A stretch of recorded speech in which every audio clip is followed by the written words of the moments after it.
పేదరికం, మరొక వైపు ఆకలి కేకలు. ఈ రెండింటినే పెట్టుబడిగా చేసుకుంది ఆ కిరాతక ముఠ.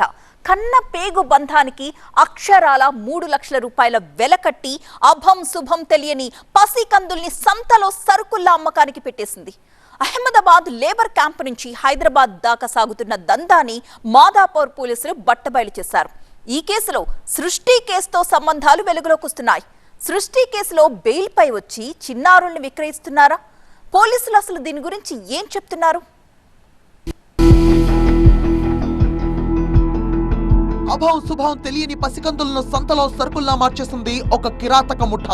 మాదాపూర్, మియాపూర్ ఎస్ఓటీ పోలీసులు సంయుక్తంగా ఆపరేషన్ నిర్వహించి శిశువులను విక్రయించే ముఠాను పట్టుకున్నారు. అయితే పక్కా సమాచారంతో జరిపిన మెరుపు దాడుల్లో 11 మంది నిందితులు అరెస్ట్ అయ్యారు. అరెస్ట్ అయిన ముఠాలో 8 మంది మహిళలు, 3 పురుషులు ఉన్నారు.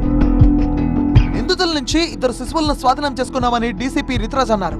అందులోని ఒక మగ శిశువును అహ్మదాబాద్ నుంచి నిందితులు హర్ష్ రాయ్, దారం లక్ష్మి కొనుగోలు చేసి తీసుకువచ్చారని తెలిపారు. అహ్మదాబాద్ లోని లేబర్ క్యాంపు నుంచి ఆ శిశువును తీసుకువచ్చారని వివరించారు.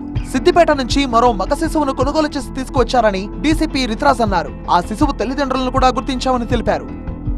పేద దంపతులను గుర్తించి వారికి 3 లక్షల రూపాయల వరకు ఆశ చూపి పసిబిడ్డలను కొనుగోలు చేస్తారు. ఆ తర్వాత అవసరమున్న వారికి భారీ ధరకు విక్రయిస్తారు. పిల్లలను అమ్ముతున్న గ్యాంగ్ లో 4గురిపై చాలా కేసులు ఉన్నాయి. గంగాధర్ రెడ్డిపై 13, బాబురెడ్డి, నాగలక్ష్మి, హర్ష్ రాయ్ పై 2 కేసులు ఉన్నాయి.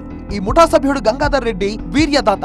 అంతేకాదు సరోగసి పేరిట మహిళలను ఐవీఎఫ్ సెంటర్లకు తీసుకొస్తున్నట్టుగా గుర్తించారు. మనకు ఒక కేసు వచ్చింది రిగార్డింగ్ ట్రాఫికింగ్ ఆఫ్ బేబీస్. ఇది మన ట్రాఫికింగ్, హ్యూమన్ ట్రాఫికింగ్ కింద స్పెసిఫిక్లీ బేబీస్కి ట్రాఫికింగ్ నడుస్తూ ఉంది. దీని గురించి మేము 11 మెంబర్స్కి పట్టుకున్నాము. 11 మెంబర్స్లో టోటల్ 8 మెంబర్స్ ఫీమేల్ ఉన్నాయి, 3 మెంబర్స్ మేల్స్. అందరికీ మేము పట్టుకున్నాము. దీనిలో మనకు 2 బేబీస్ దొరికారు.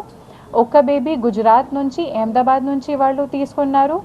ఆ బాబు 2 బేబీస్ బాబు ఉన్నారు, 10 days old. ఒక బాబు అహ్మదాబాద్ నుంచి, ఒక బాబు ఇది సిద్దిపేట డిస్ట్రిక్ట్ నుంచి. ఈ ముఠాకు ప్రముఖ ఐవీఎఫ్ సెంటర్లతో సంబంధాలు ఉన్నట్టుగా డీసీపీ వెల్లడించారు. సరోగసి, సంతాన సాఫల్య కేంద్రాల ముసుగులో వీరు తమ చీకటి వ్యాపారాన్ని సాగిస్తున్నారు. అరెస్ట్ అయిన 11 మందికి సృష్టి కేసుతో మరేమైనా సంబంధాలు ఉన్నాయా, ఇంకా ఎంతమంది పిల్లలను వీరు విక్రయించారు అనే కోణంలో పోలీసులు లోతైన దర్యాప్తు చేస్తున్నారు. ముఠా సభ్యులు ఉన్నారు. ఈ ముఠా సభ్యుల్లో 8 మంది మహిళలకు సంబంధించి కూడా సృష్టి కేసుకు సంబంధించినటువంటి ఆ లింకులు కూడా ఉన్నట్టు తెలుస్తున్నాయి. గతంలో ఈ 8 మంది మహిళలు ఎవరైతే ఉన్నారో నిందితులుగా, వాళ్ళంతా కూడా ఎగ్ డోనర్స్గా, అంతేకాకుండా ఏవైతే సరోగంటి లేడీస్గా కూడా వీళ్ళు మదర్స్గా కూడా యాక్ట్ చేసినట్టుగా తెలుస్తుంది. వీళ్ళకి ఐవీఎఫ్లతో ఉన్నటువంటి సంబంధాలతో పాటు మరొక వైపు సృష్టి కేసుకు సంబంధించినటువంటి నిందితులకు సంబంధించి కూడా పోలీసులు మరొకసారి ఈ నిందితులని కస్టడీకి తీసుకొని విచారించేటటువంటి అవకాశం కనిపిస్తుంది.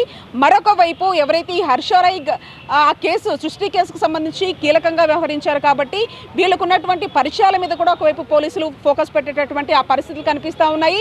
ఏదేమైనప్పటికీ కూడా ఈ పిల్లల విక్రయాలకు సంబంధించి కూడా పోలీసులు ఈ 11 మందికి సంబంధించినటువంటి వివరాలు, అంతేకాకుండా గతంలో వీళ్ళకు ఉన్నటువంటి నేర చరిత్రలో భాగంగా ఉన్నటువంటి లింక్స్ ఏంటి అనే దానికి సంబంధించి కూడా కూపిలాగేటటువంటి ఆ పరిస్థితులు కనిపిస్తూ ఉన్నాయి. విజువలిస్ట్ సంపత్తో కలిసి జ్యోతి టీవీ 9 హైదరాబాద్.